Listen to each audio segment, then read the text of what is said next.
Welcome to the Fire and Earth podcast with your hosts, Jason Mefford and Kathy Gruber. Fire and Earth, giving you the keys to unlock your limitless potential. Welcome to another episode of the Fire and Earth podcast. I'm your co-host, Jason Mefford. And I am Kathy Gruber. Well, Jason, that's not what I thought you were going to say. I thought you were going to say it in a different way, or I assumed that you might change it this time, or, I had an idea in my head of what was going to happen, and it didn't happen that way, and I don't even know what to do with that now. You made assumptions about me, Kathy? Yeah. So to do it again? Welcome to the Fire and Earth podcast, right? That's exactly what I thought you were going to do. No. We're joking about this, right? And actually, I knew that was exactly how you were going to do it, because that's how we do it every time. But I can't assume that. I mean, there have been times we've done it in a different way, or gotten silly, or whatever it is, or just forgotten what I was forgotten what supposed show to we're say, doing. and you're looking at me like, "What the fuck?" Or you said I'm Kathy Gruber one day, which was hilarious. So, basically, what we're getting at here with all the silliness is I had a client situation. She had taken a job about 6 months ago. It looked like a really great fit. It got her out of a job that wasn't working for her, took her to a new country where she wanted to live. And once she got there, she realized the job was not working out for her. The work-life balance was non-existent. They expected her to work 10 to 12-hour days. If she left on time, she kind of got publicly shamed for it. People weren't talking to her. I mean, it was just a horrible situation. And she wanted to go. She needed to leave this job. But she had just gotten there. She just started this job. And about 4 months in, she happened to be looking through LinkedIn, and she saw a job that would be perfect for her. And she's like, "Oh, I can't apply. I just started this new job, and if I leave, they're going to kill me." And da da da da. So she let it go. About a week later, that job sees her on LinkedIn, reaches out, interview. They offer her the job. And we were having our coaching session, and she said, "Kathy, I got to tell my boss on Monday that I'm quitting, and he's going to be so mad. He's going to tell me that he fought to have me there, and he's going to yell at me, and he's going to make my next 3 weeks hell." And she had all these ideas. And I said, "Okay, time out." I said, "You don't know what he's going to say." "Well, I know him really well." I said, "Nope." I said, "You do not know what he's going to say." I said, "Maybe he recognizes that you're unhappy and it's not a good fit. Maybe he can't stand having you there and he's happy to see you go. Maybe he's just mature enough to go, wow, I'm so excited for your opportunity." I said, "If he yells at you, first of all, it's a whole other set of problems and you go straight to HR. I said, this is a professional man, and I think you're judging this future situation." And she had all these assumptions. And the Monday comes, and I get an email in my inbox saying, "You were exactly right. He was so happy. He was excited for me for this opportunity. He wished me well, said, let's start getting things in order for you to go in 3 weeks. And I'm excited for you." So she had all this worry and all this fear and all this assumption. And one of my favorite Thich Nhat Hanh quotes is, "Why suffer twice? Why are we projecting into this future event that we don't know is going to happen, or we don't know how it's going to happen?" She drove herself crazy,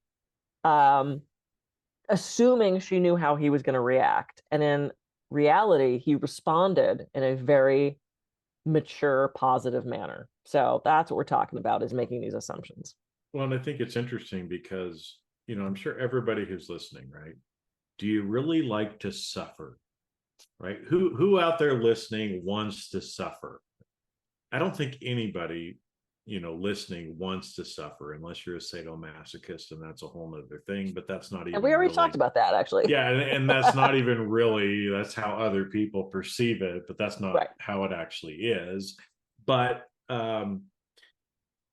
yeah, I mean, we don't like to suffer. But what's interesting too is as you're talking about it, the suffering that we do about making assumptions about the future, and the worry and the fear and everything else that goes on in it, that suffering is worse than anything that you experience usually when you actually go through it. Absolutely. Right? And so it's like, why suffer twice? You don't need to suffer twice, right? To begin with.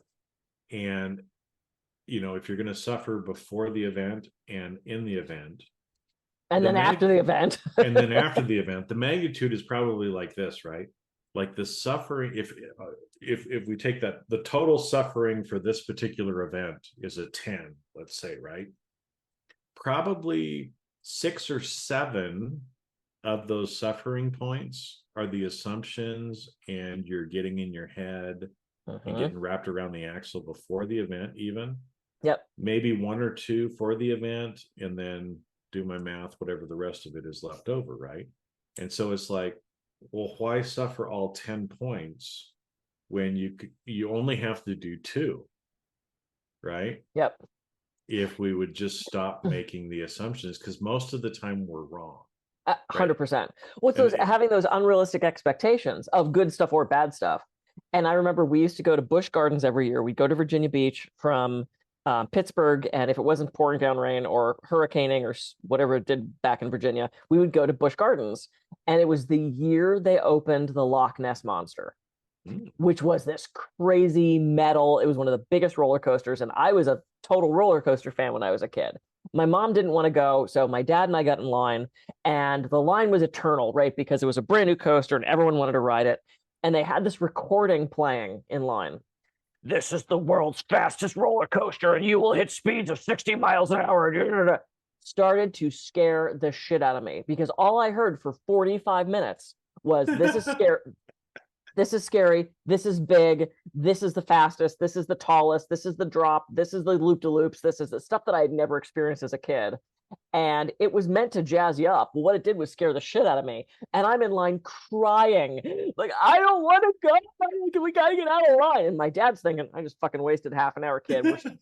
We're paying. So we finally get up to the line, and we get in the car, and I'm like, we do the roller coaster. I get off and I go, my dad's like, no.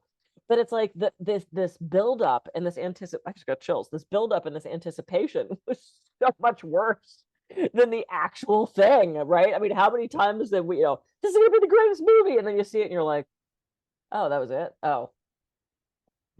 It's those expectations that are unmet on the good or the bad end. And it's all coming from here. It's our thoughts. It was that thought that got in my head of, this is scary, I'm going to die. This is the fastest thing ever. It was hearing that over and over again that built up this completely incorrect assumption in my brain. And then when I actually went through it, it was so fun. I wanted to do it again. Yeah, and it is. I mean, how much of the time do we, and that example of the roller coaster is so relevant, right, to almost everything that we do. Right, we're all standing in a line to have certain experiences. Yep. And a lot of times there's an external loudspeaker, i.e., our friends, our family, the media, whatever, that's telling us what to expect. And usually it's all fear-based, and it's the worst, and all these different things. And so we're getting bombarded for the 30 to 45 minutes before you ever get on the fucking roller coaster. Yep. Right. And so a lot of that really is most of the suffering that's going on in our head, and the trepidation and the feeling worried, and the everything else about doing something, where it's like, just do it. Right. And here's a funny example. I can't even remember the movie, what it was called, but it was Mickey Rourke was in it, and it was kind of like vignettes. It was a movie, but there were like 10-15 minute things that were like stories of different people in different places in the world. Yeah, like love story, like one of those. A love story kind of thing, but with these little vignettes. And I remember this scene because it's kind of shocking, right? It's like he's in this bar, and this attractive woman comes up, and he's like, can I buy you a drink or whatever, some kind of little chit chat thing. And then it's like, how did he say it? Something like, so are we going to have sex or what? I mean, it was like something like that. It was just like very bold, right? That kind of comes out of his mouth. And she's like, how dare you? What do you mean? He's like, well, hey, I figure it's a 50-50 thing. You're either going to say yes or you're going to say no. And if you say yes, then we can get on with it quicker. If you say no, then I'm going somewhere else, right? That he didn't that character didn't try to build up the whole thing of, Yeah. oh, you got to like me, I got to woo her, I got to do everything else. And then at the end of the night, she Finds out says it's a no. no. Yep. Right. He's like, no, I want to know right now. Right. Mm-hmm. And so if we can avoid some of that, because again, we don't know what people are going to say, but in that instance, she was either going to say yes or she was going to say no. And Yep. so why prolong the potential suffering? Right. Just get on with it. Yeah. Well, and so much of that's perception, right? And it was so funny because I thought maybe you were going to refer to the same movie I had just written down, which would have been very crazy. But the movie Parenthood by Ron Howard, and it was Steve Martin, right? He played the dad, and the mom was like this carefree sort of like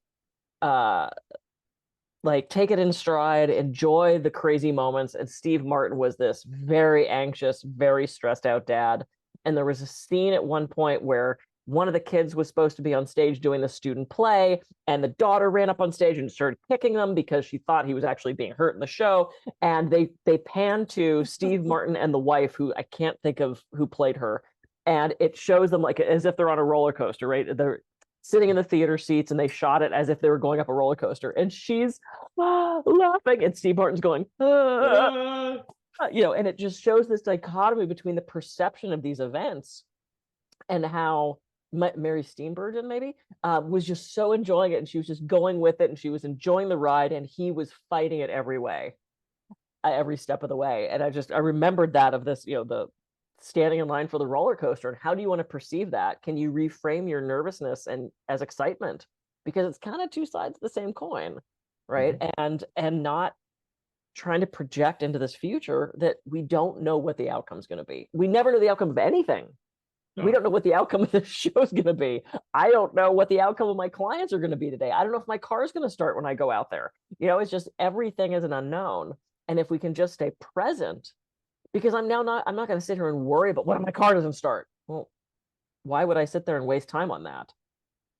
No, and you can either, if you look at it, there's kind of three different options with it, right? You can sit and worry about it, which is what most people do. They try to think about the worst, scenario play for the worst things happening. You could instead, think about and spend your energy in kind of an excitement of looking forward to some anticipation for it, right? Which again, I think is better than the worrying, because at least you're in a better emotional state. But you also have the choice to just do it. Yeah. Don't think about it. Don't, just open your mouth and say it. And I know I'm guilty of this myself, right? Because there's sometimes I will, sit for a week, or a day, or whatever the time happens to be. Like, I need to have this conversation with this person. And so I'm kind of running it over in my head, right? Like, of all the different things that I might say. But why not just make it messy? It's like, how many people listening like rom-coms, right? And I'm sure all the women are going to be like, oh yes, I love them. And the guys are going to be like, oh, no, guys, we like them too, right? Because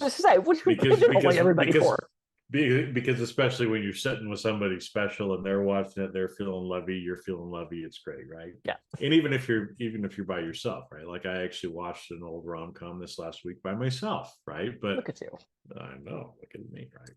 But you can just make it messy and do it, because the thing is just saying something, at least you're doing something, right? And then you can always go from there. Yeah. Right? Well, and here's the other thing. So let's go back to my client, right? If she started to stress about, how am I going to tell my boss and he's going to be mad, and her stress level's already rising, right? So she's now going to go into this situation. She's not going to be as present. She's not going to be as eloquent. She's not going to be the best communicator she can be, because she's already in this fight or flight response, this heightened sensitivity to the stress. So let's say she doesn't communicate it well, so he doesn't take it well. You're sort of setting yourself up for not a great experience. Or let's say she was already so expectant of what he was going to say that she reacted to him in a way that made it even worse. To me, it's like as neutral as you can go into a situation. the easier. It's like a tennis player, right? You don't want to be all the way over there because where are they going to hit it over here? If you can be dancing in that moment and flexible in what your response is going to be, let's say he did get pissy with her. If she was already expecting that and already angry about it, that's going to be a call to security. She's going to lose her shit, as opposed to, wow, okay, you seem upset about this. I'm going to go. This is my 2 weeks, and thank you for listening. As opposed to maybe yelling back or getting defensive, or to me, it's like as neutral as we can go into a situation, and as eloquent as we can be speaking, which is going to be easier if we're not already in a stressed space. Well, and that neutrality, I think, is interesting too, right? Because there's the whole other idea of attachment. And the less attached we can be to any outcome, again, a lot of times people use that when they're manifesting or trying to manifest certain things, but it's really for anything. If you're not attached to an outcome, then you don't have to defend anything either, right? And so what ends up happening is when you're making those assumptions, again, whether they're good, whether they're bad, right, you're kind of attaching to a particular outcome or assuming that there's going to be a particular outcome that happens. What if you just do it and just let the outcome be what it's going to be without attachment to it?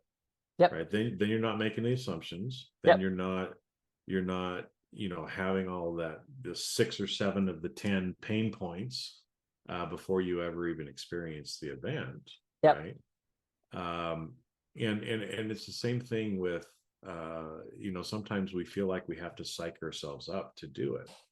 But again, what if you just do it? Don't psych yourself up. Just don't think about it. Just do it. I have a fun story. So, so after I left my ex, I took a year and just had fun. I had never really dated. So it's like once people found out I was single, people who had been interested in me for a while, like came out of the woodwork, which was actually very flattering and something I needed at that time, right? Because I just felt like such shit when I left my marriage. And I called an old friend who I knew back in LA, like back in the day, like a long time ago. And I was like, hey, I saw it looked like he was single on Facebook, and we had always had a little attraction. So I messaged him and I'm like, hey, I'm going to be at the castle this weekend. Would love to see you and catch up. Do you want to join me? He goes, oh my God, absolutely. So we show up to the Magic Castle, and I'm dressed great and he looks amazing. And I hadn't seen him in like 20 plus years. And he said, oh, we're standing in line for a show. And he said, oh my God, how are you doing? So you're in Santa Barbara, you're married, you're doing massage. And I said, well, 2 of those is true. And he goes, oh, did you leave your ex? And I said, yeah, I did. And he goes, is this a date? And I said, you know what? If you want it to be a date, it is. If not, it's 2 friends hanging out. And he kisses me, and I went, I guess it's a date. And we started dating. But it was like, and he said, oh my God, I'm seeing someone, or, oh, I'm not really, I don't feel it. I would have been like, great, let's just hang out for the night and have a drink. I had no attachment to that outcome, but it was that bold action of, what the fuck? I'm going to text him and see if he wants to go to the castle, And that's what I learned in that year was taking bold action, not having an attachment to the outcome, because there were other people where I'm like, hey, would you like to go out? And they're like, no, not really. I'm like, okay, cool. Move on. I didn't take that as a rejection. I didn't take that as a failure. I took that as they're not rejecting me, they're rejecting my ask. And I think that's so important when we could have a whole one on rejection, but it's like not getting attached to that outcome was key. And again, had he said, oh, this can't be a date, I would have been like, cool, let's have a fun night. Yeah. So. Well, that's a good way to kind of think about it too, right? Because again, you could have sat there, you kind of saw on Facebook, and you could have been like, oh, I don't know, he's probably with somebody else and nobody wants me, blah, blah, blah, blah, blah, blah, blah, right? Well, like you said, the whole time he's sitting over there like, oh yeah, I still got the hots for Kathy. Right? And sometimes it just works out that way, right? I mean, it's that way in relationships a lot of times where, I mean, I know throughout my life, there's been different people that I've been attracted to, and maybe they've been attracted to me, but we were in different relationships at different times or whatever. And so the timing just never seemed to work out, which again is fine, but it did for you guys in that particular situation. Yeah. So, and he very easily could have said no when I reached out and said, do you want to hang out at the castle? That could have been a no, in which case I also was not attached to that outcome. So yeah, it's about making these assumptions, and we know what assumptions do, and all that crap. So anyway, we talked long again today. There we go. There we go. We should go. We should go. Yeah. All right. Well, just go for it. Don't make assumptions. Enjoy the ride, and go in as neutral and positive as you possibly can. Easy. It's so simple, right? Yeah. Easy peasy. Easy peasy. All right. I'm Kathy Gruber. I can be reached at kathygruber.com. And I'm Jason Mefford. I can be reached at jasonmefford.com. So go out, quit making those assumptions. Just do something. And we'll see you on the next episode. See you later. Yeah.